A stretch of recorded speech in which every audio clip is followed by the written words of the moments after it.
Most acknowledge that UFO reports are not restricted to one particular country or continent of peoples.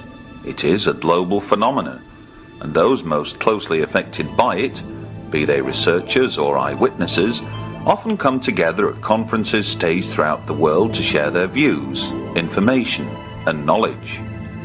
In December 1999, we journeyed to Acapulco in Mexico, a popular holiday resort on the Pacific coast, to participate in the last major conference of the old millennium. Countless holidaymakers flock to Acapulco from countries far and wide throughout the year, drawn by sun-drenched beaches, magnificent bays, and nightly festivities which are a throwback to ancient Mexican culture. But the main attraction of that December week was undoubtedly the Congreso Mundial OVNI, an event which saw several sparkling presentations by some of the best-known figures in international UFO research. During our week-long visit, we caught up with several of the speakers during breaks in proceedings to seek their views on matters which are both topical and of particular relevance to their own field of study. Among them was Dr. Bob Wood and his son Ryan, who, over the past couple of years, have made several outstanding breakthroughs in analyzing countless documents pertaining to an alleged covert UFO study group known as Majestic 12. Later, we hear from Dr. Richard Haynes, widely acknowledged to be the world's leading expert on UFO and pilot encounters.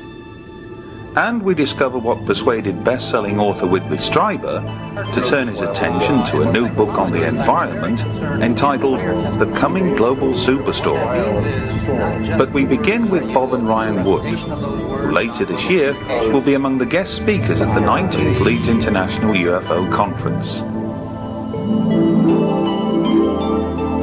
The manual is an instruction manual for personnel to recover crash saucers and ship the parts to various places. It does include special procedures for shipping from overseas. And so in that sense, it embraces the overseas aspect. Right. It's important to remember it is a field manual for troops in the field. And I think that this was, it didn't give a very broad overview of the program or maybe the other foreign intelligence that may have been available, but it was sort of a how-to manual. And when you look at the mundaneness of crate packing, it is almost an identical copy of an existing field manual, Army field manual from Carlisle Barracks in Pennsylvania, where they have a reservoir of all these manuals. And you can find the references in the back of the manual perfectly line up for the era, and some of the documents changed shortly thereafter the manual was printed in April of '54. So it's interesting that it's such a tight fit to that time frame. And even you might say that the fact that it's just about picking up, recovering wreckage and so forth, and not about all the other aspects that you mentioned, lends towards its authenticity rather than detracts. There are some other subtleties associated with the language too. For example, the use of the word screwdriver is two separate words, is the way it's shown in the manual, and that is consistent with what was in the dictionary like in 1949. And then over the next decade, it changed to one-word use as the application to a vodka drink got more. Yeah, I'm glad you mentioned some of those things. I mean, the first thing I think of is the control page in the manual. At first, the control page was not distributed because Don Berliner didn't perceive it, and then later it was discovered, and the control page has specific changes in the manual, and then initials and authorizations. And some of the initials, the JRT and EWL, we've been doing research and trying to identify those specific soldiers that would have been responsible for that in the Kirkland Air Force Base phone book. Stamped inside the manual is Unit KB88, Building 21, Kirtland Air Force Base. And we found there really is a Building 21. It's now called Building 750. And we can't determine whether or not there was a Unit 88, but we're in a the correspondence with the historians of Kirtland Air Force Base, and we've been given verbal authorization to get the historic phone books to review and look for EWLs, JRTs, and then ultimately find those soldiers and ask them those questions. Well, we certainly welcome criticisms or concerns about the authenticity of the manual. In fact, we keep a running list of the best way to deal with those concerns. And well, one of the concerns, for example, was a raised Z. And what happened was, when I first met with a specialist at the government printing office and asked him, said, well, what do you think about this manual, this document? Does it look authentic to you or not? And he studied it and puzzled over it for a little bit, and he said, well, it looks to me like the type is right, monotype modern. And then he looked and he says, and it's interesting, he said, that every so often the Z's are raised like we used to get in those days. And I said, well, why is that? And he said, well, because once in a while in letters that were not frequently used, they would only have a few master brass letters in the stack, and then every so often you get some sort of a piece of lead on the bottom, and you would find a repetition of the Z being raised in particular. So my partner's son went to the Stanford Library, and he found a document that was authentic, 1954, with just a few raised Z's. And you actually see lots of variability in the E's, in the A's, not so much on their lining up, but the formation of each of those letters when studied under 400% magnification. You can see that it's a mechanical process. And the answer is that as Stan Friedman and I followed the trail of the Special Operations Manual, he continued to receive correspondence from Timothy Cooper, including copies. And I didn't know that. And then, as we were talking along, he said, well, I'm getting stuff from a guy who lives in California.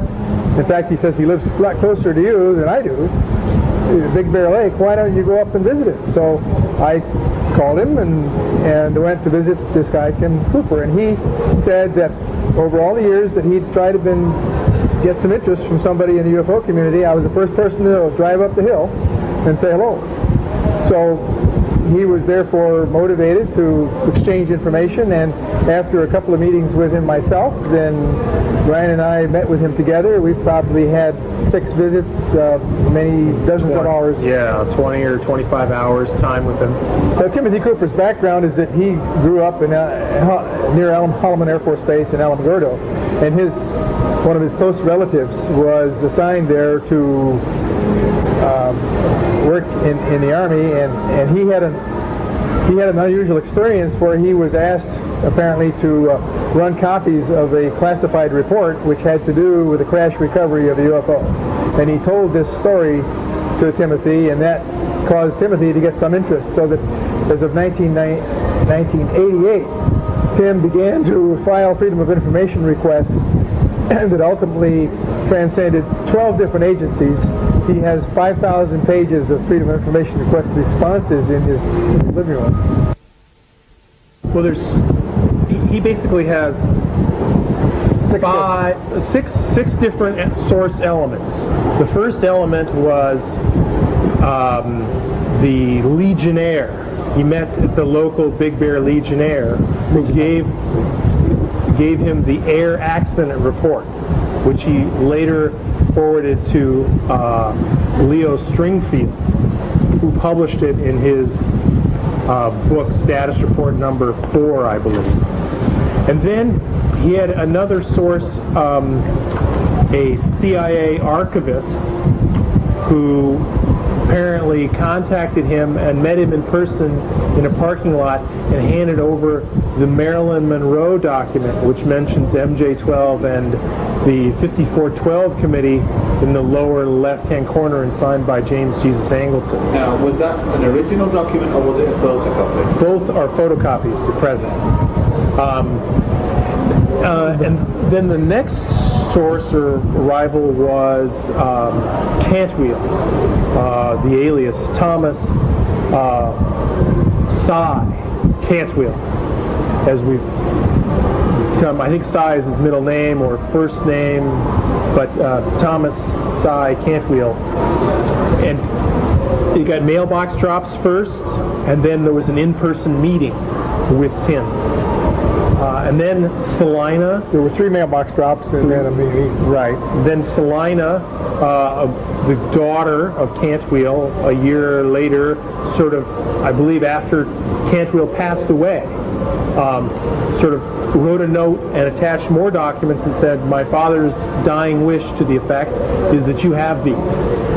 And so they were delivered. And then finally, in 1999, on July 9th, he received a package from a source called S1 in the mail, and also a package from the source S2, which included a large manuscript that was originally unclassified, that was stamped Top Secret Magic. So those are the 6 sources that Tim Cooper winds up being the conduit for. Now, it's important to emphasize that, Tim tried to correspond with Dick Haynes and Tim Good and Stan Friedman and maybe a couple other serious researchers, and wrote them letters, gave them documents and so forth, tried to get them interested at all, and they weren't really responsive or interested. And from 1992, I believe, to 1996, until we got involved, he just kept them in his attic. He was kind of like, I'm not sure they're real at all. He was quite skeptical. He was very skeptical. And he wasn't out to make money or do this or the other thing. He just sort of sat on it. He has a full-time job as a security guard. What is it about these latest documents which have got you to, I think it would be fair to say, excited? Yeah, it's the original paper and original ink and original typewriting. That's the number one thing, because those are all forensically testable.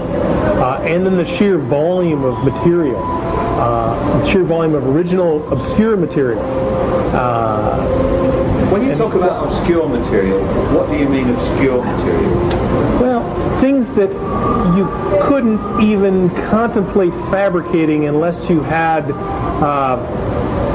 a degree in military history, had 10 or 20 years as an archivist in one of the many presidential libraries or national archives. I mean, you need those skills to try to create or fake something. They're just the most weird, recent or difficult to find. Yeah. The most recent documents that have arrived really contain quite a range of material, in the sense that some of it is stamped in red Top Secret Magic or Top Secret MJ12, and others of it are merely newspaper clippings that were included in the original Blue Book files. So now we're talking, forgive me, we're talking about Blue Book documents that are not contained in the National Archives. yes, New Blue Book documents. new Blue Book documents. Many of the documents are unequivocally Blue Book documents. One of the documents not only references Blue Book in sort of a notation on the upper right, but it also identifies MJ12 and paperclip files, all in the same document. But the document itself is a publicly available technical paper on nuclear propulsion. Right. Yeah, that's actually one of the ones that are posted on the website on www.majesticdocuments.com. Is we posted the first 10 or 15 pages of a report on isotope thermal thrusters by John Martinez, who is alive and well today. And this report is stamped Top Secret Magic. It's a photocopy now, but the man's alive. He has the right expertise and background. Everything sort of checks. The only thing that hasn't been done is to go confront him or ask him, did you write this? And that's a tricky situation, because I believe for the first time we have somebody who's fingerable as a source for reverse engineering and reverse sciencing. Here's a technical paper with Top Secret Magic on it that's talking about propulsion technologies in the 50s, or actually his papers are from the 50s in some cases, but this is actually a 1968 or 69 paper. So it may sound an obvious question, but how can we approach this guy? Well, the first thing he would do, suppose he's still cleared, he would call a security office and say, Bob and Ryan just came by to visit me and asked me about classified material. What should I say? How should I deal with that? I want to plan that and think that through a little bit. But is this a name that's, it's out in the open? It is out in the open, but nobody really understands to go find it. Except until now, I just told you. We have a long list of actions that we should be taking. One of which is, for example, contacting Dr. Ray, REA. There's a lot of names in these documents, that's right. isn't there? Right, and then the 93rd Technical Services Unit, I have their complete roster. These are the people that recovered the wreckage from Roswell, according to the Interplanetary Phenomenon Unit. Detachment 3 ran around, picked up all the wreckage and so forth. There's 160 and some odd names of privates, sergeants, PFCs, so forth, that were responsible. And I've found 30 of them on the internet, on Yahoo search, people search. And I've started calling some of them. And the question is finding the people that are in Detachment 3. Some of them have recalled, yeah, I was in New Mexico, I was there, but not talking about anything unusual. It's like, I picked up rocket debris all summer long. That's what happened to me. That was the one case, and we have probably another 20 witnesses that can be researched that are easy before you start getting into the names that are exceptionally difficult to find. It clearly gave the coordinates of landing zone 2. And my first question is, I wonder where that is. I said, Ryan, do you have a topo map to go look? And so he did. I got several copies and mailed them to all my friends. And sure enough, about 800 feet or so from the Trinity burst is this longitude-latitude coordinate. And then the challenge is, well, we need an aerial photograph of this particular site. And what we found was, I went to the Whittier Archives in Southern California and went and found aerial photography of the Trinity burst site. And this is the Trinity burst site in the center with a fence around it. This is dated September 23rd, 1948. You'll notice in the lower left there's also a small circle and a round zone around that. And that is the coordinates of LZ2. And I found this particular picture before the summer drops happened at all. I mean, like March or April of this year. And then later in the summer, we got a picture in a separate envelope that was this picture. And this picture is a leaked photograph from source S1 that shows a Trinity burst, a little 100-meter thing, and then a clear zone in that lower left-hand corner that has, more trampling and a bigger security circle around it. And so it's very interesting to note these two particular photographs, clearly showing that something happened. The next photograph we want to get is the one that's dated, June 30th, 1947, that there was nothing there. If the Majestic 12 documents turn out to be the real thing, then clearly elements of the United States Air Force will have had a prominent role in any decision-making process. Over the past 50 years, many Air Force pilots have submitted their own official accounts of UFO encounters. But it's not just military pilots who have attracted the keen interest of American researcher Richard Haynes. His interviews with civilian pilots and flight attendants have helped Richard amass a personal data bank comprising of over 3,000 UFO pilot reports. It is, by far and away, the largest collection of its kind in the world.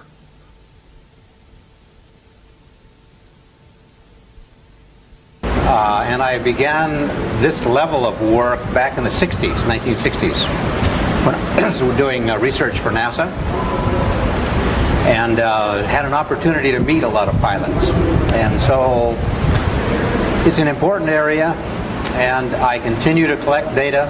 I have over 3,000 cases now, very good cases. But I'm trying to specialize in electromagnetic effects.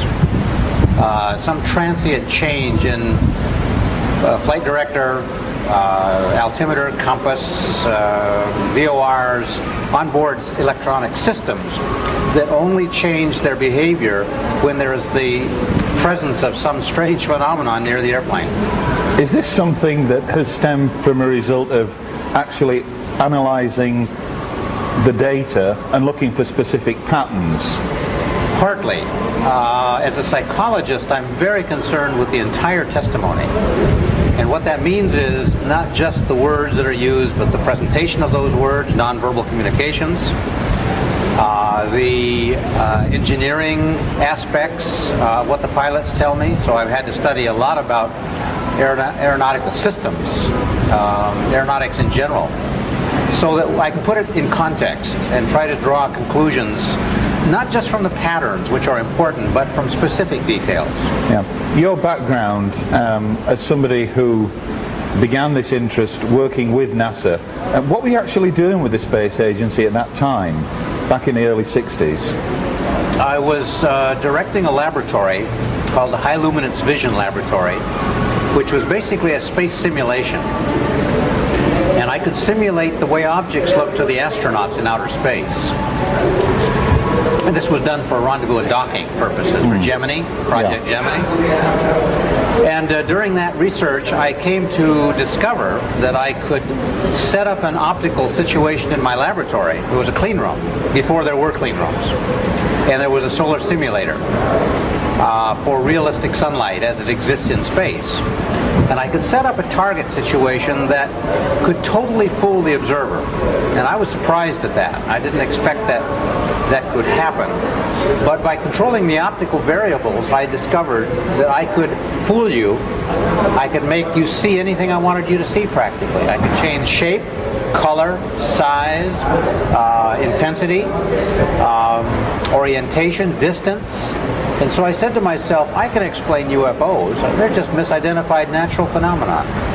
And I think as a skeptic, I set out to disprove the whole thing. Well, it wasn't very long before I found out that I was wrong. I couldn't explain everything that way. Yeah. And that came as a result of interviewing pilots, a lot of them. Were these in the main military pilots, or was it just a general mix at that time? General mix. I think there were more commercial pilots, actually, because we were testing volunteer commercial pilots in our flight research in simulators. But was there one specific incident that you can recall that set you on this trail, if you like, of making damn sure that when the opportunity arises, you can have a quick word with those pilots, and then if necessary, if the pilot's conducive to your line of questioning, do a lengthier study on a particular incident and the like? Yeah, well, was there one thing that stuck out? I wish I could say yes, but my conversion was slow and gradual, because I'm a skeptical, kind of a stubborn person. Yeah. And I had to let the data speak for itself, and the data came in bits and pieces. So it isn't any one case, although there are many spectacular single cases that I've looked at. It's the constellation. It's the message that is embedded in many, many high-quality cases from pilots. As I fly commercial around the world, I try to make it a point to talk with the flight crew, both the flight attendants in the back and the flight crew up front.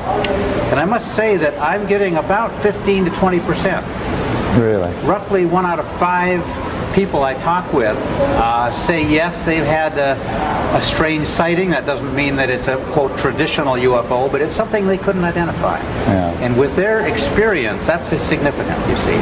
I will share one that took place over Lake Michigan on an L-1011 filled with passengers on July 4th, 1979, I think it was.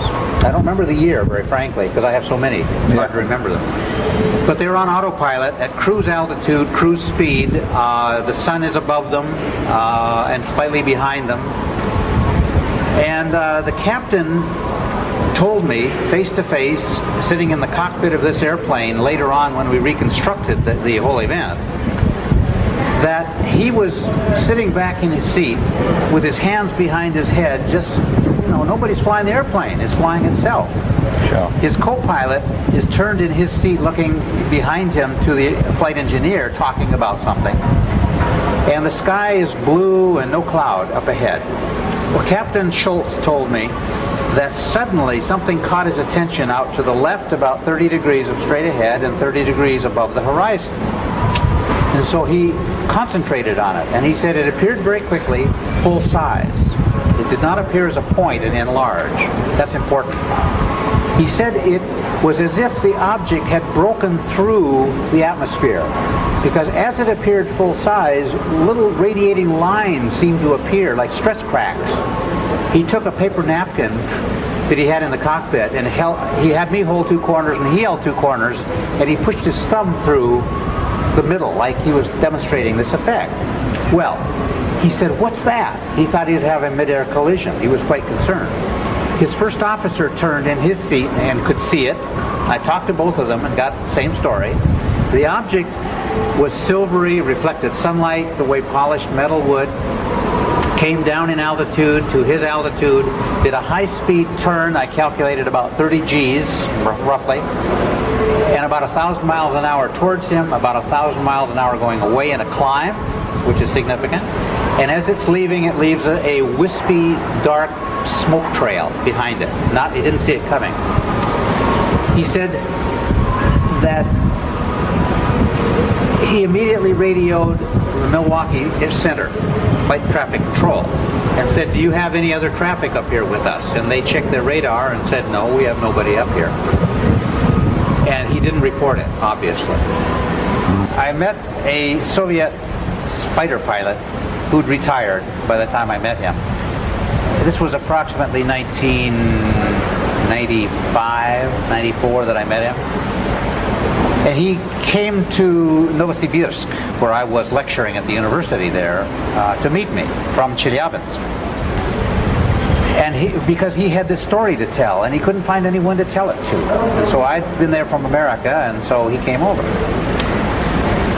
Well, he was in a Czechoslovak two-place trainer, but he was alone in the cockpit, doing acrobatic training. It was a clear, sunny day, very cold, as you might imagine, in the Ural region. Well, he was doing acrobatic loops, vertical loops. And as he would come over the top and start down the other side, he was generally in the northerly direction. And the city of Chelyabinsk, which is about 1.5 million people, was to the north of him. And he said on three of these loops, and as he got to the top of this loop and looked almost level now in the northerly direction, here was a very long, grayish cigar just hovering out there in front of him. Well, he was flabbergasted. I mean, he was shocked. He doesn't speak a word of English, and so it was all in Russian. And he said to me that it didn't move, as far as he could tell. There was no background to compare, actually. But he was surprised it was above the city, because there was a lot of air defense at that time. This was before Perestroika. And he did 3 of these loops, and each time it was in the same place, and he radioed the field where he had taken off from, which was to the south and east of the city, quite a ways. "Do you have anything on radar?" And they checked, nothing on radar. So they said, "Come back and land. Don't stay up there." He had no weapons on board the plane. It was just a training flight. So he did. He immediately went back. As he's getting ready to land, which must have been 10 minutes later, approximately, he happens to touch his face. He's wearing a leather flight helmet, no goggles, so it's unexposed around his eyes, and an oxygen mask. He gave me the oxygen mask as a souvenir. He said, "I happened to touch my eye region, my nose, above where it was protected, and I couldn't feel anything. I was anesthetized." And he used the Russian word for cork. He said, "My skin felt hard and puffy, and I had no sensation there, like cork." So he landed. He's getting a little concerned, right? got out of the airplane, went right to the dispensary, to the doctor. The doctor examined him and said, "You have some sort of burns, skin burns. Come back and see me in a day if they don't repair." Well, he said for about 2.5 to 3 weeks, his skin right in this open region here puffed out, he said, about 1/2 inch. Well, I talked to his wife when I was visiting years later in Chelyabinsk, and she backed up the story. She used her own words, but it backed up the story. She was scared. Some sort of radiation she was concerned about. And eventually, after 2-3 weeks, it goes back to normal, and there's nothing remaining, by the way, today. He was very concerned, as you might imagine. And I said, "Would you be willing to let me hypnotize you?" And this is only the second time I've had a pilot agree. And so in Russian, would you believe, I hypnotized this Russian pilot, the Soviet pilot, and he comes out with more details under hypnosis, which tells me that it's a valid technique, and I can't bias him in any significant way, because I don't know that cockpit that well. Later on, I studied the cockpit and the flight performance of the aircraft, and I can tell you the wavelength transmission of the windows, because I'm concerned of how many seconds he was exposed, assuming it was from that object. What is the radiation dose falling on the skin that would produce that level of effect, even though we don't know what it is. It was edema. It was a water buildup, but we don't understand the hardness, the cork effect, let's call it. It was a very interesting case from the Soviet Union. One case comes to mind, a pilot and 3 passengers, 2 of whom were pilots themselves, were flying from southern Florida up to North Carolina at night in a twin-engine propeller plane. And Willie Smith did the analysis with Dr. Hynek years ago. The 2 of them interviewed the pilot. Well, they had electromagnetic problems with their VOR, which is part of the in-flight navigation system, such that it was drifting them farther and farther out to sea. They were over the Atlantic Ocean at the time. They were about 10 miles off the coast of Florida, and they could keep the land in sight, but there was not much traffic, and the air was as reasonable and so forth, smooth. Well, that's the first part of the story, that they're drifting more and more. So air traffic control, I think in Atlanta, calls them and says, "Where are you going? Correct your flight path 10 degrees left. You know, get back to land, so to speak, because you're drifting further and further." And they check their VOR and find that it's correct, that it's reading correctly, even though the radar from the ground tells them they're in the wrong place more and more. Well, this happens twice. They have 2 corrections in flight over about a 40-minute period. Well, at one point, off to the east of them in the dark night sky, they see a light coming towards them, and it's fairly fast, it's fairly bright. They think it's an airplane. So he flashes his landing lights, which is standard operating procedure, right? Just to signal they see you, because you don't want to have any collision, of course. The object comes towards them on a bearing about 40 degrees, about the 2 o'clock position, roughly, relative to their heading. Comes down to their altitude, and the witnesses claim that this was a triangle, an equilateral triangle, whose sides were vertical. You can think of that. So it isn't a thin triangle, it's a thick triangle, about 6 stories high. What's that, 60 feet, 70 feet thick, and at least, I forget that the estimate was hundreds of feet side to side to side on the 3 sides, and a triangular opening in the middle. And the pilot said it was such a huge opening that he was contemplating flying through the middle of this thing to avoid it. The object comes to an instantaneous stop at some unknown distance, where they don't know how far away it was, and reverses 180 degrees and goes off as it has come at a high speed until it's out of sight. Well, as interesting as that case is, that's a non-aerodynamic vehicle as far as I'm concerned. It's not ball lightning. It's not birds. It's not a balloon, for lots of reasons. It's not stealth technology, because you'd never build anything that's stealth that way. We don't know its propulsion. It did not produce a shock wave. In that case, there were no electromagnetic effects as it was near the airplane. Perhaps the earlier effects, we don't know. It had very bright round lights, like headlights, along this 60-foot high front facing it. It flew front forward, by the way, not point forward. Each of these round lights were estimated to be 6 feet in diameter and white. So you can calculate the megawatts that are required to light those searchlights up, whatever they are. And by the way, I don't think they're portholes and I don't think they're lights. I think they're a direct artifact of the propulsion system. While putting pen to paper has never been a problem for Richard Haynes, the same can't be said of Whitley Strieber.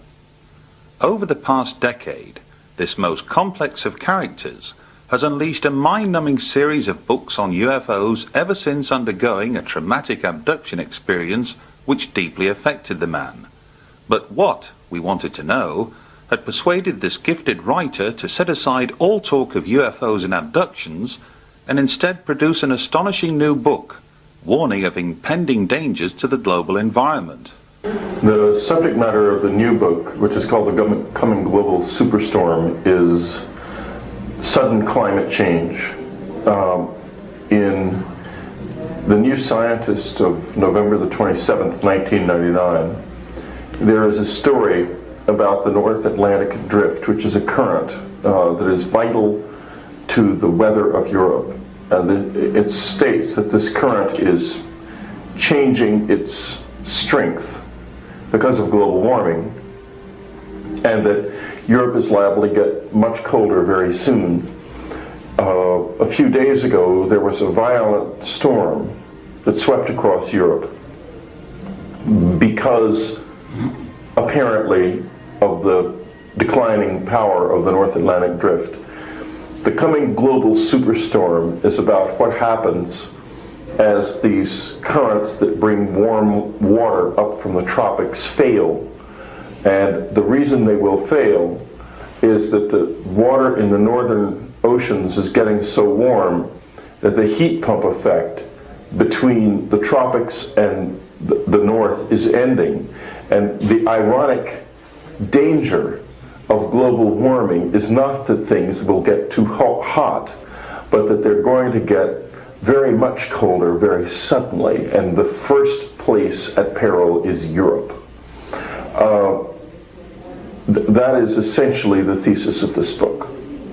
What was it, what was the catalyst, if there was such a thing, that inspired you to research, if you like, the environment and produce this book?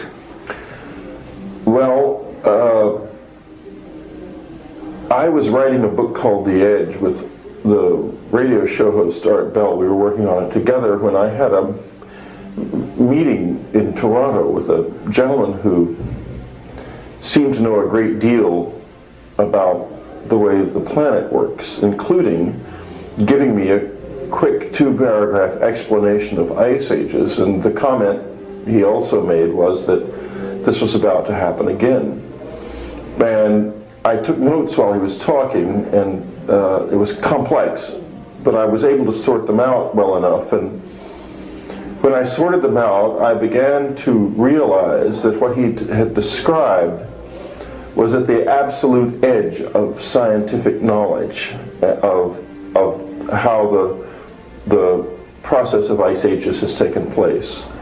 And it was very interesting, and I could also see that it was a very important warning because things were going to fall to pieces pretty soon, and we really weren't looking for this. We didn't realize it. So Art and I decided to change the subject of the book and write about this. This gentleman that I met came to my room in the middle of the night at 3 o'clock in the morning, and he seemed as human as you and me. He just was terribly brilliant. And there were many, many other things that he spoke about as well that I thought were richly insightful. It was a marvelous meeting, and that was where it started. Now, there's no mention whatsoever of UFOs or extraterrestrials or anything of that ilk in the book itself, but nonetheless, would it be fair to say that all of these so-called visitations, all of these global events that some label UFO phenomena, some label contact, some label all manner of things, would it be fair to say that all of this has now, if you like, you found a meaning for this, that the well-being, the safety, if you like, of our planet is uppermost in the importance, if you like, of the phenomena, or whoever is behind the phenomena? The well-being of the planet and of us is uppermost in my mind. I have taken from my experiences whatever I could to serve that, including trying to understand whether or not there really are aliens here. I tried hard to find this man, to understand who he was and how he had gotten to where I was in the middle of the night, when there was no one except just 3 or 4 people who even knew where I was. I was unable to do so. I consider him to be in some way connected with the phenomenon, but I don't know how. He seemed totally human. Good evening, Acapulco. Buenas noches, Acapulco.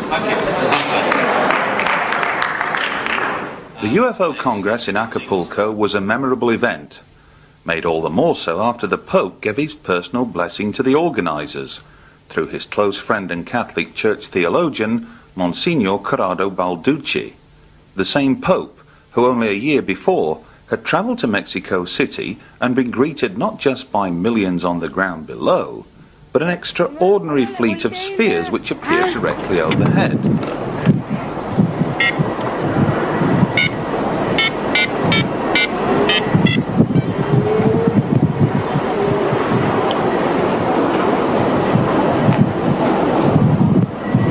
¿Todavía los tienes? Sí. No se vaya a acabar la pila. No, son 20 minutos de pila. Ah, bueno. ¿Por dónde van, No los veo.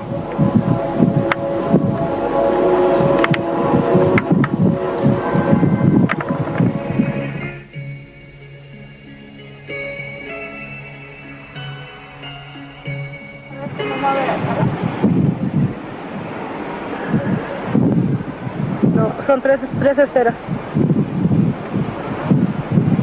For years, skeptics and debunkers, and indeed some UFO researchers, have poured scorn on the so-called fleets. They insist that the sphere-like objects are nothing more than balloons. However, during our visit to Acapulco, Russell Callahan stumbled across a little-known but crucial fact that belies this argument. Well, here we are putting the final touches to another edition of UFO's Hard Evidence. And just reflecting on what Graham had to say there, the trip to Acapulco was indeed fantastic. It was a privilege to be invited there to speak.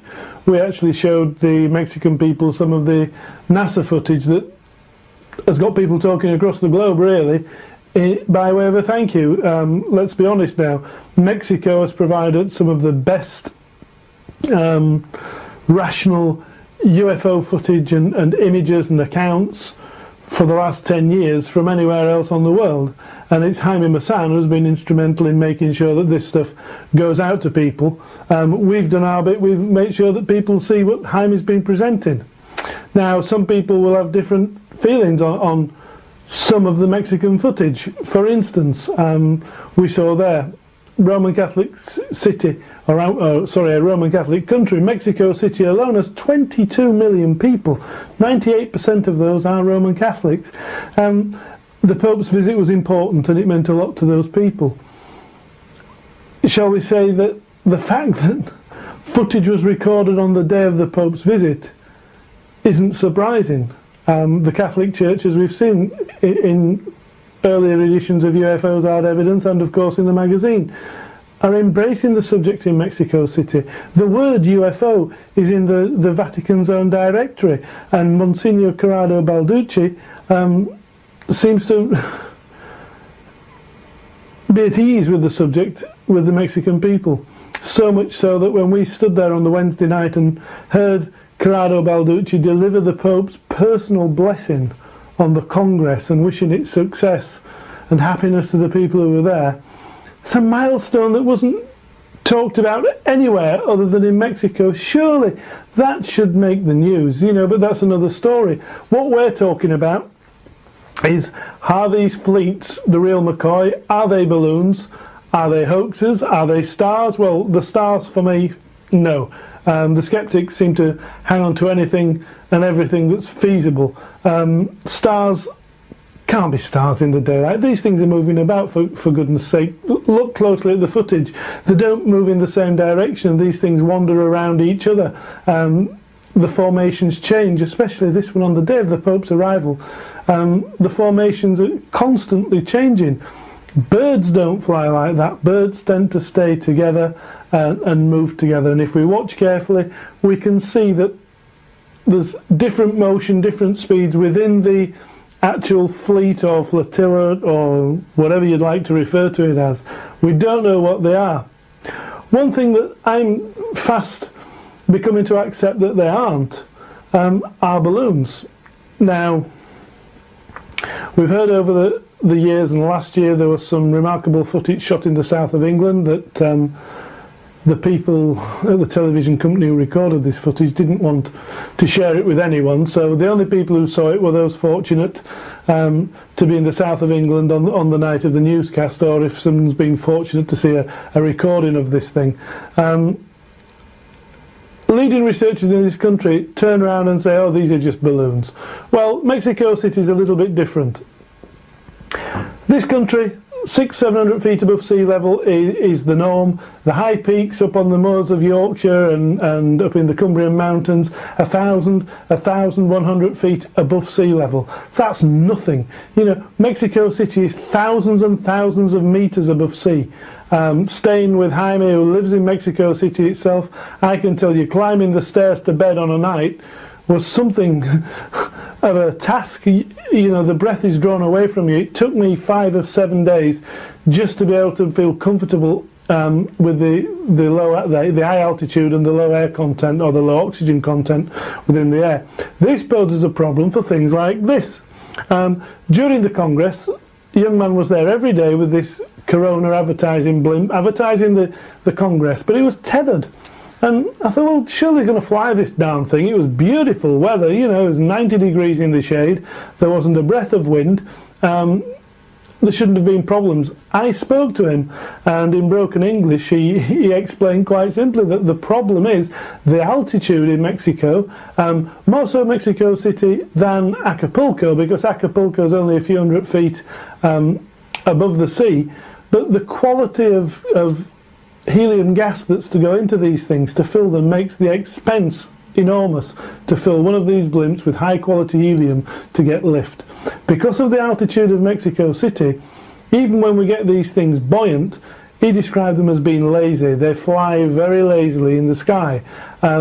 Yes, children's balloons are available. We've seen the cartoon characters, the little silver balloons, and I've seen them where people have let go of them, and they don't achieve a great height. These things seem to saunter about at 10-15 feet above the ground and end up getting caught in the electricity cables that are only maybe 20 feet above the road.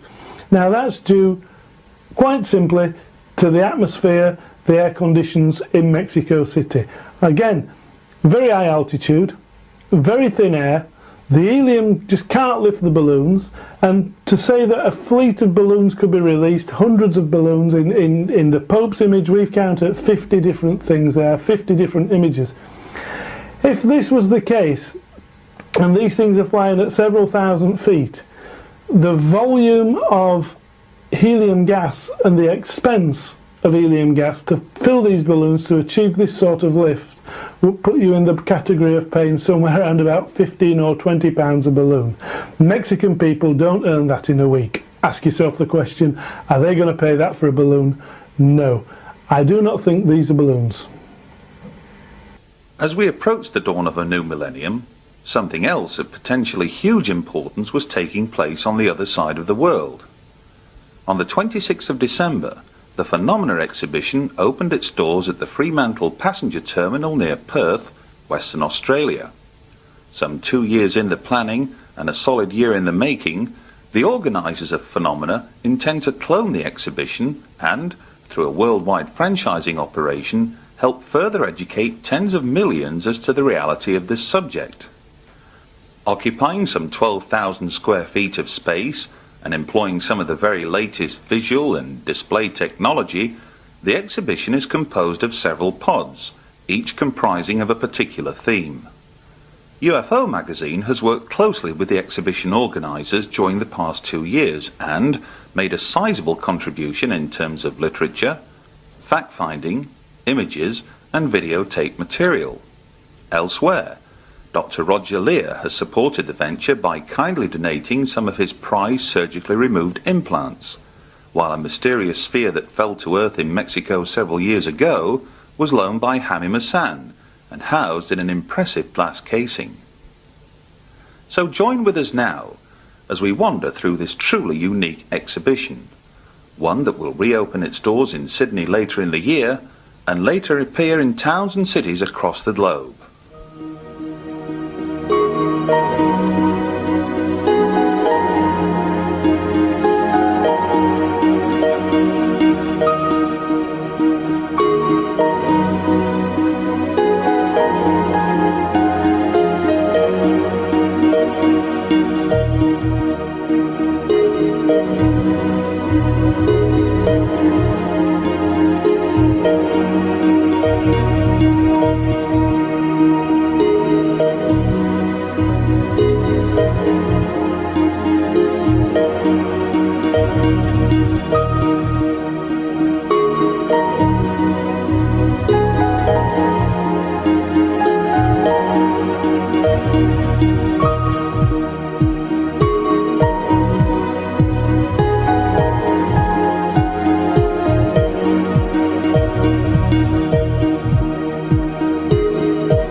Back in March this year, our travels took us to Laughlin, Nevada, home to the International UFO Congress and Film Convention, the largest UFO conference of its type staged anywhere in the world.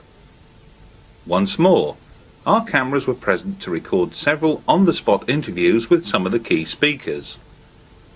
Larry Warren is no stranger to UK shores, but did he have anything new to add to those events he first described in his book Left at East Gate, which claimed among other things that a UFO appeared over Rendlesham Forest in December 1980. Cameras and such like were taken into the woods over this period of time, but nobody until now has ever seen any images. Right. You produced images. Tell us about that. The images that I showed one picture which didn't reproduce very well. We'll work on that glitch for leads. And sorted out by then, but what happened to me since our book came out, and of course we really did have a great deal of success as far as it reaching people in England, them feeling empowered that this event is your Roswell, and it is something not to be ashamed of or not look at. It's something to really sink your teeth into and get involved. Well, having a book come out, and with the advent of the internet, and which I'm not up on unfortunately yet, a lot of witnesses that went through these events had no idea that word one had been mentioned about it. They went on with their careers, they retired, and in the last few years, 5 years or so, we've seen most of the people I was with either long out of the military, starting to see this stuff come up on their computers, or seeing the book on television, Bent Waters, my God, it's out. Or on the internet, easily accessing it, because there's the Bent Waters alumni site, people that were stationed there over a 40-year period. And they're starting to see, well, this is the UFO thing, it's out, and then they found it. What happened to Peter and I is that through our publisher, back when they did cooperate with us, and before they decided to keep the book sales, is that we would get letters forwarded to us. And many times they're from regular folks that come to these conferences.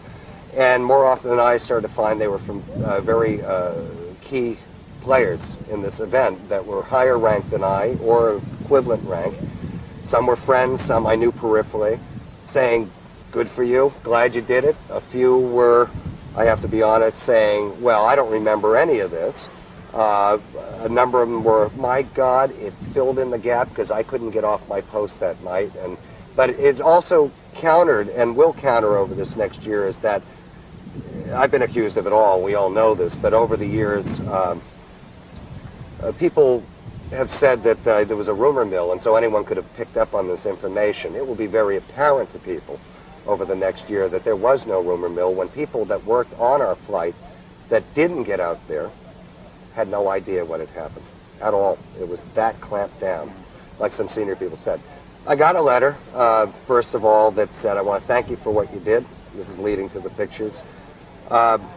They came out, and this gentleman said to me, and I'm holding his name right now because he's not sure what he would like to actually be dealing with this. I said, I don't know if I'm too controversial. I shouldn't be the guy. His view, counter view on that is that I've done this from the beginning. He's watched it develop. He said, no matter what they do to you, you keep coming back. He has children. He has a lot to lose. He's an executive now. He took these pictures, as he told me. I have all of it in his own handwriting. I even have the negatives, the original negatives, that can be analyzed and will. I've sat on these for 2 years.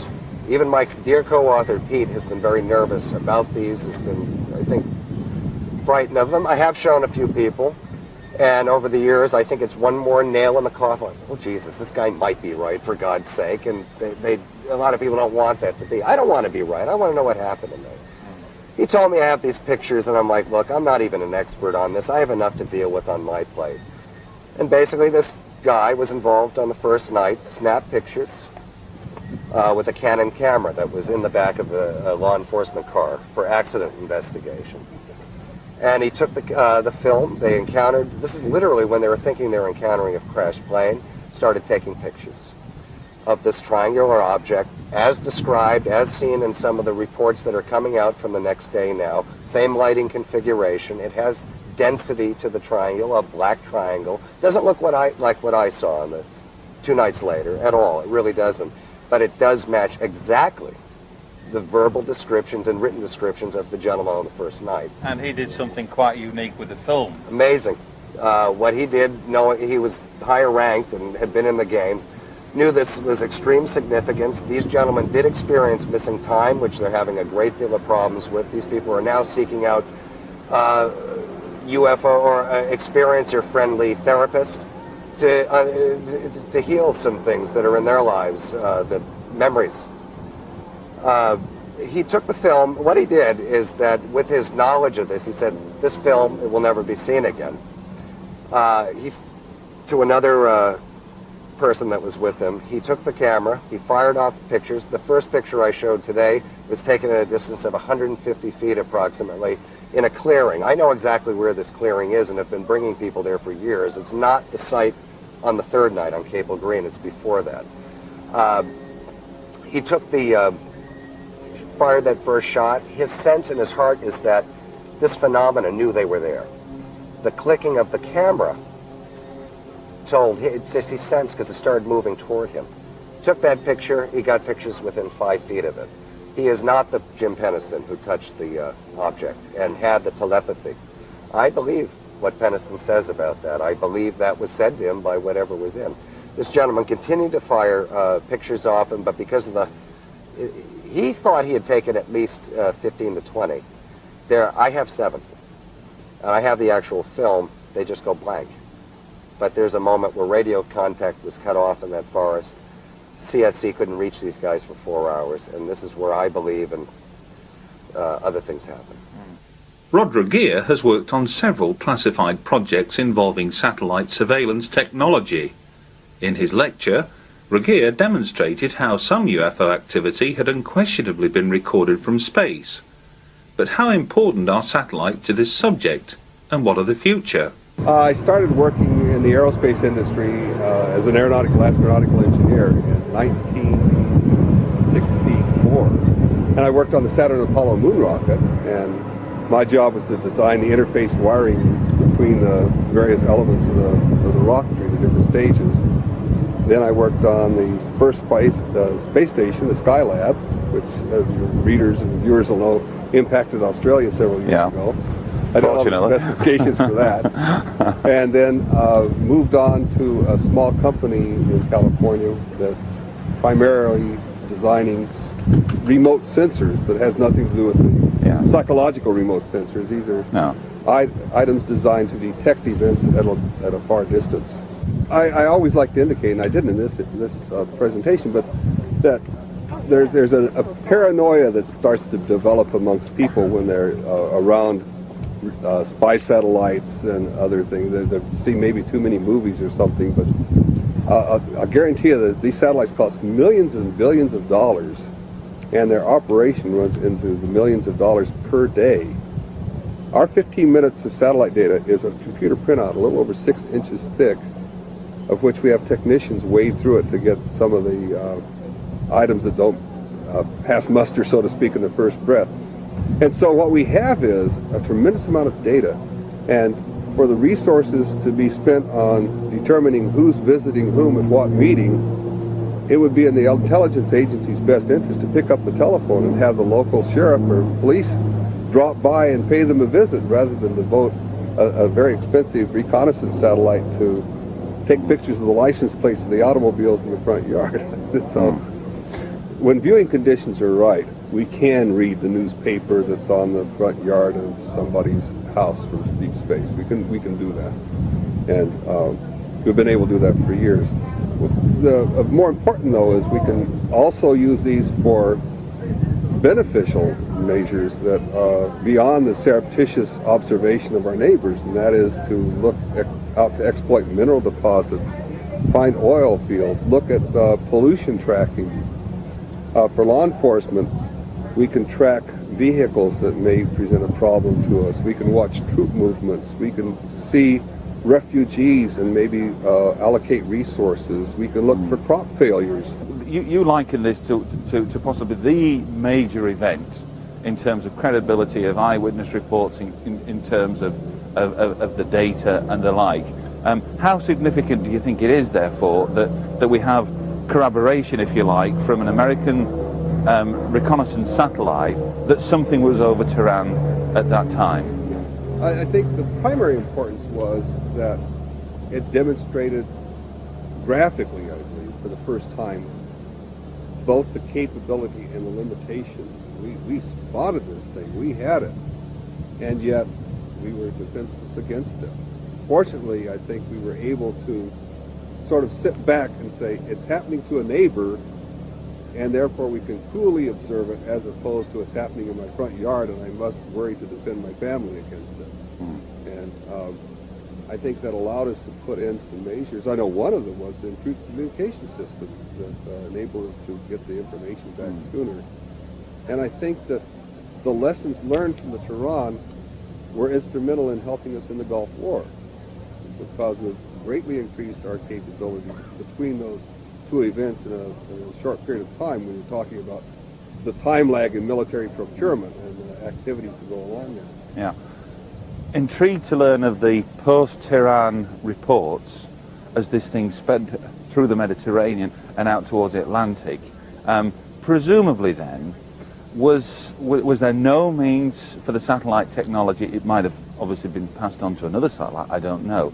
No data to suggest that this thing was tracked by satellite at that time. Our satellite did not track it.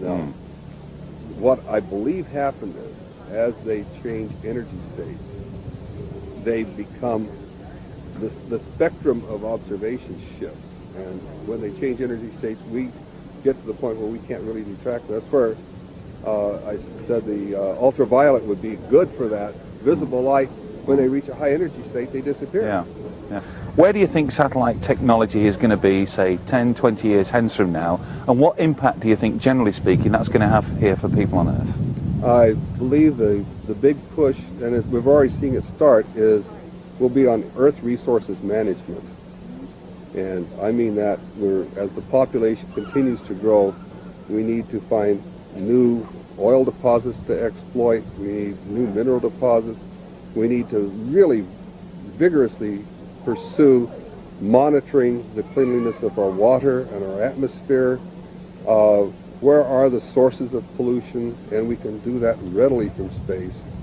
So that the person who's doing the pollution can be tracked down and not his innocent neighbor who happens to have a smaller checkbook.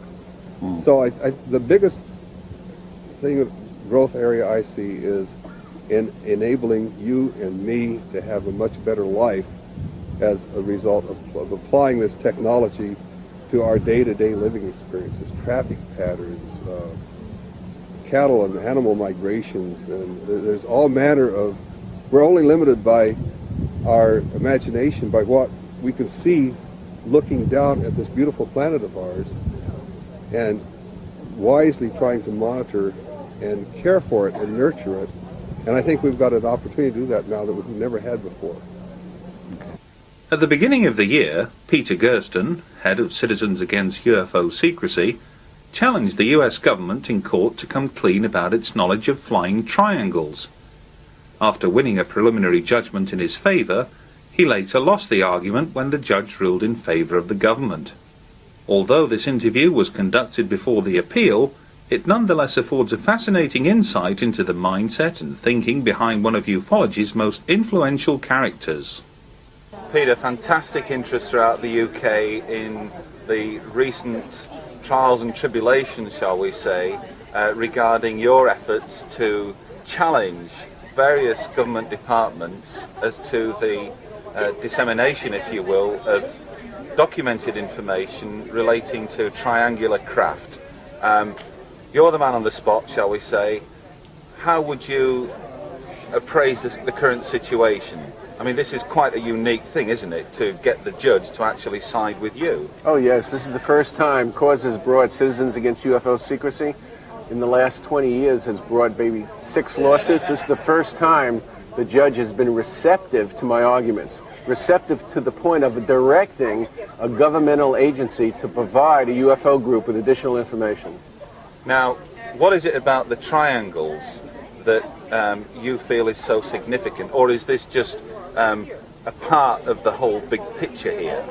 Well, you're right on both accounts. Number one, it's part of the big picture, but it also involves an object the size of a football field that can hover, or what's described as, from witnesses, as floating, which is unusual to describe a mechanical craft, that can accelerate rapidly, attain high speeds, that's virtually noiseless, that has orbs around the sides that detach and attach. I think that since this object is being seen in populated areas over the last 20 years, not only in this country, but in England and in Belgium and other countries, I think it's time we found out about it. And what's more significant is that when we inquired of this object from the Department of Defense, they told us they conducted a reasonable search and can find no information on this object. As far as I'm concerned, they're lying to us. It can't be possible because they searched the Defense Advanced Research Projects Agency and they had no information. They searched the Joint Chiefs of Staff and they had no information. And the Department of Defense is charged with gathering intelligence and providing security for the citizens of this country. So how can they not know about an object that's seen at treetop level in populated areas over major cities in this age of terrorism? Well, the Department of Defense, for whatever reason, has not come to the courtroom, has not sent any attorneys. They are represented by the U.S. Attorney's Office. And they just toe the party line. They treat this as any other Freedom of Information request. The agency does the search.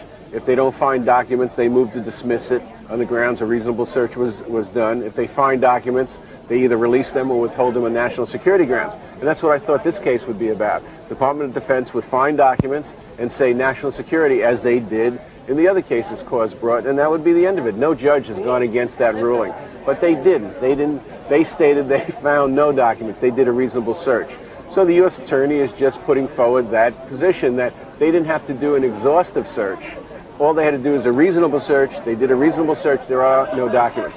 What we submitted, what Citizens Against UFO Secrecy submitted, were 33 affidavits from people that actually saw the object, were willing to come forward, put it down on tape, and then swear to the contents. So we submitted this to the judge, said, Judge, look, this object exists, Judge. It exists not only over the last 20 years, but it was seen last month. You know, so how could they not have information? How could they have done a reasonable search and not found anything? And the judge was convinced that at least at this level they have to provide us with more information telling us about their search. The obvious question then arises, where are we going with this now? Where does Peter Gersten and Citizens Against UFO Secrecy hope to take this now? What's the next step? We hope to go where no group has gone before. We hope to go into the darkest recesses of these governmental agencies to search for the truth and to end the secrecy. Although Bob and Ryan Wood kindly spoke of their majestic 12 research in Acapulco, here at Laughlin, Ryan took the opportunity to share with us just a part of his massive image portfolio. Example, this happens to be on phone records for 30 June 47, back to Roswell. There's other documents. Here's one on 14 July 47, all talking about phone records. Basically, there's a big complaint that people are using the phone too much, and that only certain top-level brass can use the phone back to Washington because the lines are always jammed. You know, talk about good circumstantial evidence, and it's right here in historical typewriter, on negative, off microfilm. For somebody to fake this is an incredible amount of work for an unclear, nebulous purpose. This is the envelope where the other 77 pictures came, addressed to Tim Cooper and postmarked McLean, Virginia. And what was in this envelope was a series of color pictures, which I've broken into several different categories: craft, back channels, group photos, documents, MJ-12 portraits, and then autopsy. One of the craft pictures was a picture of the X-plane. And the X-plane is noteworthy in our documents because it's an experimental aircraft that crashed in New Mexico along the same time as one of the UFOs. And it's the earliest experimental aircraft which the U-2 spy plane was based upon. It was made by Convair.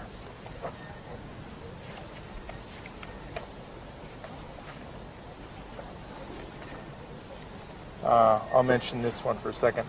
This is a unusual looking craft that says DOD video, and what I just realized really after watching Wendell Stevens give his talk is that this looks very similar to the egg beater type craft that was near Area 51, or was alleged to come from Area 51, with these funny looking protrusions.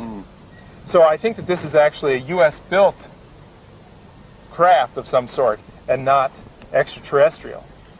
And that brings up a whole new thought in my mind of, am I getting junk along with... This is a picture of sort of an unknown object. It's unclear, and it's not sure that we don't have it right side up or upside down, but it looks like a spacecraft of some sort, although there seems to be like rivets or spark plug-like edges, which are consistent with some other witness testimony for craft. A couple of Russian or KGB officers, an MJ-12 back channel. We don't know his name. This one is a KGB intelligence chief. I can't remember his name right off the bat, but you have identified him. Yeah, one of our friends has got a name. And then here's a group picture of a variety of the MJ-12 players. Forrestal being front and center with Vandenberg and Bradley over here. And this is an admiral of some sort. He has a naval uniform on, but I don't know his name. And this one around the table. Okay. Which is, And this is a picture of the Scientific Advisory Board in 1947 with Theodor von Karman at the head of the table. and the label of MJ-12. It's not clear if everyone was cleared or briefed for MJ-12, but I think that many people were involved in the reverse engineering. It may have been parceled out and they've only given one aspect of the problem to work on, but these people were most likely involved in a serious way. Earlier we mentioned how Dr. Roger Lear had kindly donated some of his surgically removed implants to the Phenomena exhibition. But what is it about these implants, but that the makeup of the implants themselves points to an extraterrestrial presence? Well, I was the one performing the first surgery because it was a foot case, and the general surgeon then acted as my assistant. In doing so, I was the one that did the active probing through the tissues to look for the object, and he, for example, as an assistant does, uses the retractors to hold the wound open and assist me with light and advice. One surprise came during this portion of the surgery when I touched something hard and the patient jerked her foot off the table, came out of the hypnoanesthesia, and just cried out in excruciating pain. This was a very big surprise because just for the anesthesia that I had in the toe alone, she should have felt absolutely nothing. Now, I always look for rational and normal answers to these things, and I felt that one of the things that could have possibly happened was that in touching something, I might have, let's say, pulled on some major nerve trunk that was outside the field of anesthesia, and sometimes that happens, and so although it was a big surprise, it wasn't thoroughly in the realm of impossibility. So Daryl had reintroduced the hypnoanesthesia. I called for more local. We put in more anesthesia. I was the one with the forceps, as you say, to initially grab the object in its jaws and to get it loosened from the surrounding tissue and removed it. And at that point, the patient also had a rather violent objection and felt discomfort. When I took it out and I put it on a white 4x4 gauze sponge and I looked at it, I was absolutely amazed because I had never seen anything like this in 30-some odd years of surgery. And when you look at the general surgeon's clinical history too, he was just as amazed because he'd never seen anything that looked like that either. The next step was to ascertain as much information that we could from the material at hand. And the material at hand consisted of two types of material. One was the metallic portion of the implant, and one was the biological portion. Then we could say that the biological portion also was subdivided into two portions. The tissue that I had removed that surrounded the area where the implant was in, and the tissue that composed the membrane itself. So our first concern was the tissue that surrounded the implant. That's the first thing that went out for analysis. That's the first thing that I got reports on. That is the first thing that probably pushed me over the edge from a consummate skeptic to a maybe strange. How so? Because we found two things in the surgical pathology, came back separately. They were only told, laboratories were only told, that this was soft tissue surrounding a foreign body and the place that it was taken from. The primary concern of a laboratory when receiving a soft tissue specimen today is whether it's malignant or benign. That's their primary interest.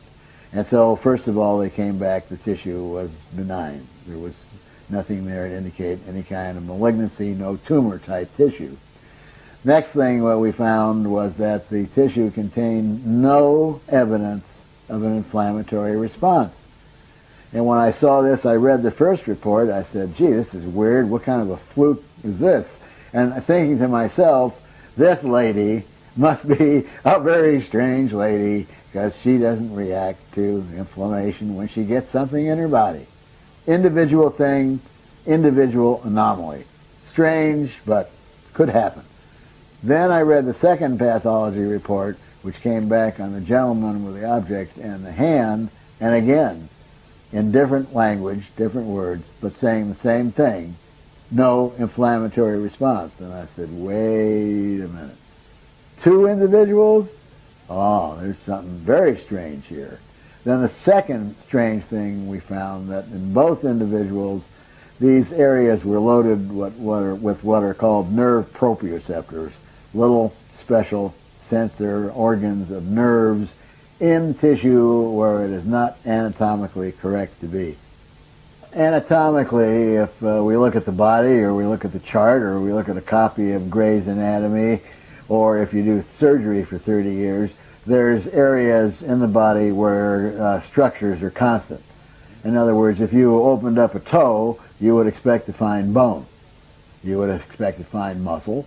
You would expect to find some blood supply. You would expect to find some nerve supply. Nerves and specialized nerve tissue run in the areas where they're supposed to be anatomically correct. If you look in a book, this is the training. Most human beings, if we open them up, certain areas of the body, all the anatomical structures will be the same. So that's actually what allows surgery to take place. We don't expect to open a chest and in one individual find the heart 2/3 on the right, 1/3 on the left. It's always 2/3 on the left, 1/3 on the right. The tissues where these objects came out of were sort of a fatty, fibrous, cushioning type of tissue, deep down next to a bone. These are not places where you find specialized end organs for nerves. It was found that if the objects were taken out of the blood serum solution and dried, the membrane became brittle and lost its tensile strength.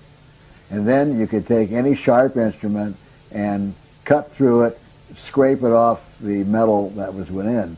And when we first did that, we found out that there was 2 pieces of metal that composed the T-shaped object, not one. But it would be impossible to know that as it came out of the body, because you could not move one little metal member on the other. It would not move. It was wrapped so tightly with this membrane structure, one piece of metal would not move upon the other.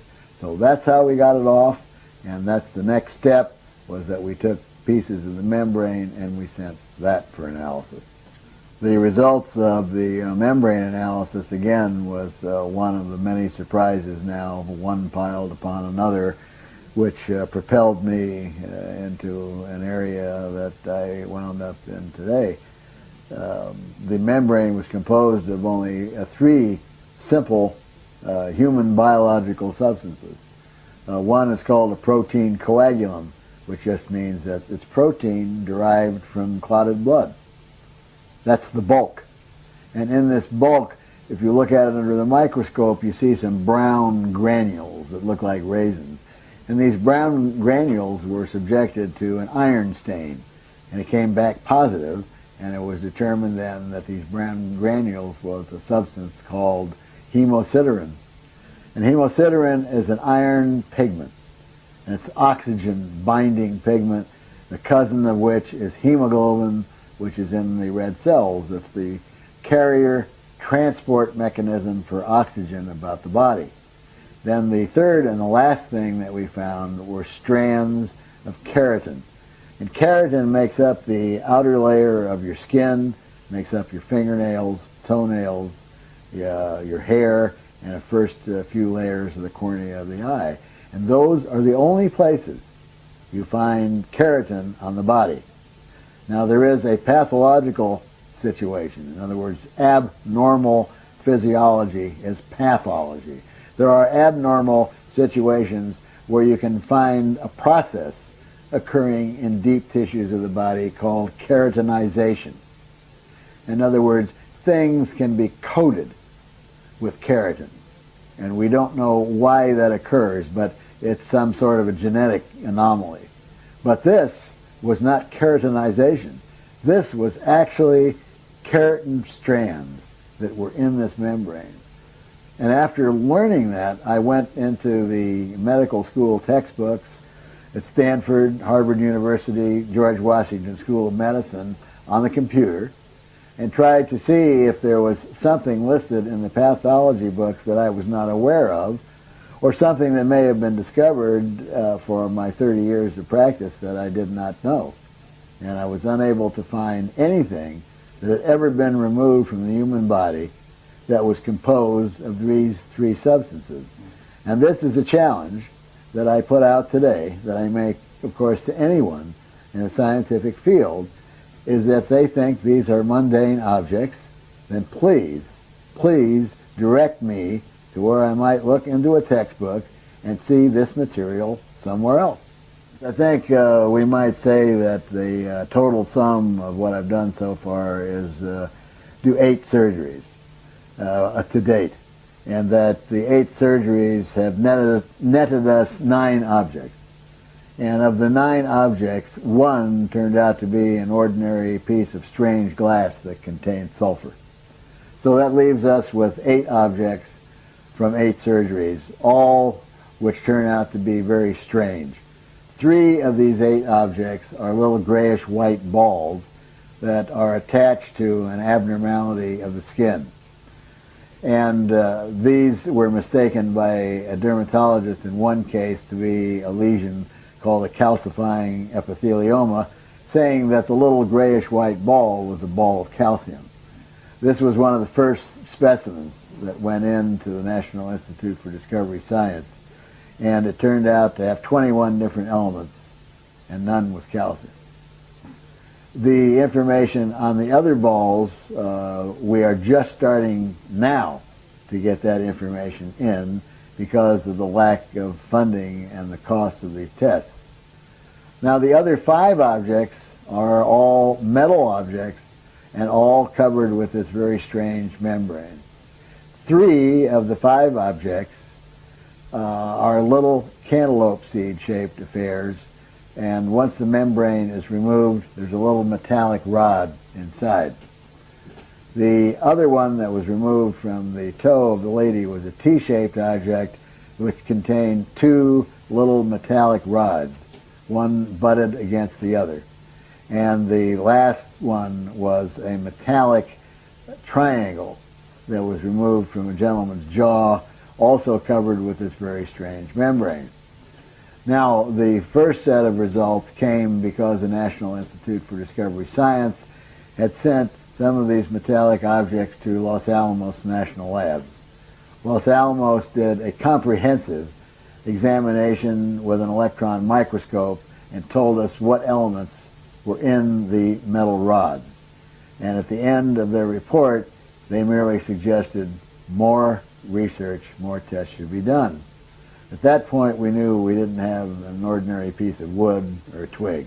We knew that a prestigious laboratory such as Los Alamos would not say go do further testing if they had an ordinary mundane object. So the objects then went back to NIDS, and from NIDS they went out to New Mexico Tech, which is another world-class laboratory, and an entire battery of metallurgical examinations were performed.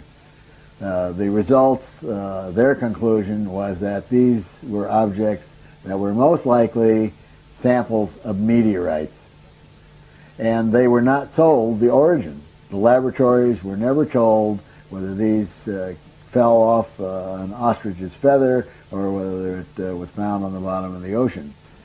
So we know, without a doubt, since there is no skin abnormalities with metallic objects, no scar, no visible port of entry, we certainly know that the lady did not step on a meteorite and the gentleman didn't whack one with the back of his hand. Finally, to top off the metallurgical testing, tests were run at the University of California, and the researcher there determined that some of the metals, some of the elements in these objects contain non-terrestrial isotopic ratios, which means they don't come from this Earth. By this time, I don't think that I could have had any further surprises that would push me farther over the edge than I already was. This was the icing on the cake. This then meant that we were proposing the most profound question that could absolutely be proposed to mankind. And that is, people who allege alien abduction wind up with objects in their body that contain extraterrestrial isotopic ratios. And therefore, the only conclusion that I could draw was that these people are telling the truth. And this is proof that mankind has been manipulated by extraterrestrials, interdimensionals, some other being other than human beings. To end this edition of UFOs Hard Evidence, here's a look at some recent and not so recent video footage gleaned from UFO enthusiasts around the world. Until the next time, thanks for watching, and we look forward to the pleasure of your company again in the not too distant future.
Occurred on Saturday the 29th of April.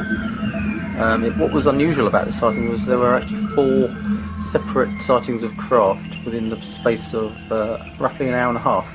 This first piece of video you can see here shows a UFO with an aircraft in its very immediate vicinity. The aircraft seems to be above the cloud because it gets obscured behind the cloud. The UFO is actually, I believe, beneath it because it hovers underneath. So there could be some distance between the two craft, but still in aviation terms, it's quite a near-miss event. So I think it's quite significant for those reasons.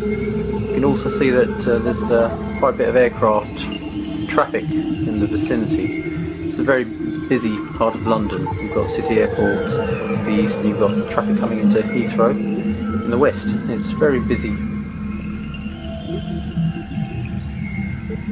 This second sighting occurred approximately 30 minutes after the first, at around 3:22 p.m.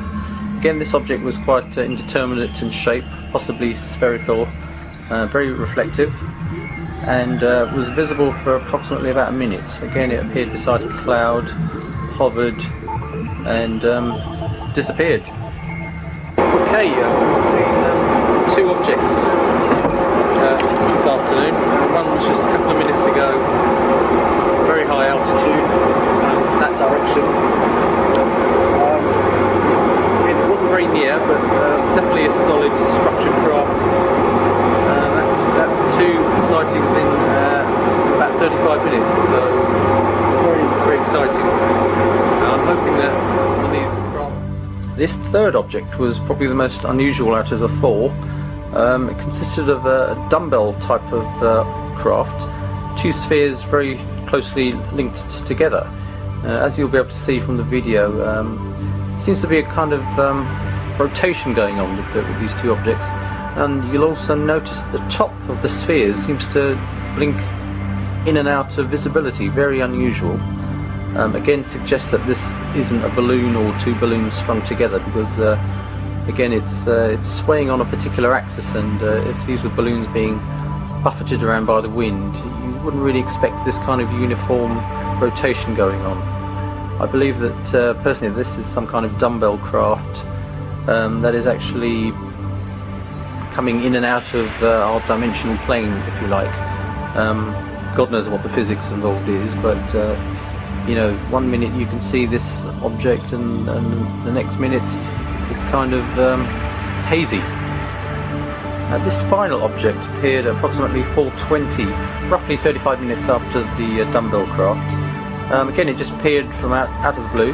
What's interesting about this object that it seems to hug the contour of the clouds. Now, it seems to me that it's definitely under intelligent control. If it were a balloon, you'd expect it to just be blown around randomly in the sky, but it's actually following the contour of this cloud as if to keep itself concealed from inquisitive eyes. This whole event drew to a close roughly about 4:25. So we're talking about an hour and a half in which 4 craft appeared at separate times. Again, this is sets a precedent for me. I think it's very significant that these craft are appearing in greater numbers and more often. I think there's definite hint that this is an attempt at communication by the occupants or the pilots of these objects.